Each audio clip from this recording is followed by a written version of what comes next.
Un cybercitoyen, c'est quelqu'un qui ne réagit pas avec ses tripes quand il est devant un ordinateur et qu'il voit un contenu et qui réfléchit, que ses actions soient dirigées par sa raison et non pas par ses émotions.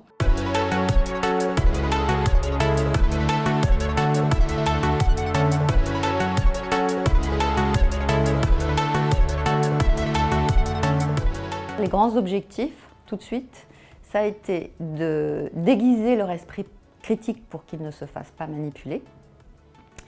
Et alors, ne pas se faire manipuler par les autres sur Internet, mais aussi ne pas se faire manipuler par soi-même, par notre cerveau qui nous joue des tours. Nous sommes tous, malheureusement, soumis à des biais cognitifs. Il y a 150 à 200 biais cognitifs, qui fait qu'on raisonne de travers. Et il faut en être conscient. Et alors, le deuxième objectif, c'est de les aider à devenir des cyber-citoyens responsables qui fassent barrage aux idées racistes, haineuses, complotistes qui circulent sur le web. Pour comprendre ce qu'est une fausse information, il faut d'abord comprendre ce qu'est une vraie information. Donc, dans une première partie de l'année, une grosse partie de l'année, on travaille sur qu'est-ce qu'une information. Donc, faire la différence entre publicité rédactionnelle, explorer les différents médias et le métier de journaliste. Et alors, pour ce faire, on interviewe des journalistes, mais également, les élèves se mettent dans la peau de journalistes en faisant des improvisations pour comprendre l'importance des notions d'objectivité et de subjectivité.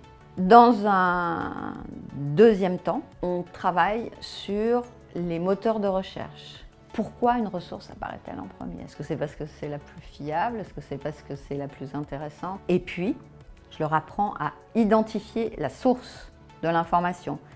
Qui a écrit l'article? À quelle date? Sur quel site? Est-ce un site d'information sérieux? Enfin, disons, dans lequel travaillent des journalistes professionnels ou des experts du sujet et qui ne présentent pas de conflit d'intérêts. Et puis, ils apprennent à contextualiser les textes et les images.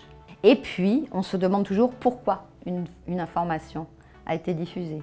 Est-ce que c'est par négligence souvent? Est-ce que c'est pour faire rire dans les sites parodiques? Est-ce que c'est pour faire de la pub, pour gagner de l'argent? Ou est-ce que c'est pour nuire? Et si c'est pour nuire, comment réagir au contenu haineux? Qu'est-ce que peut être la cybercitoyenneté?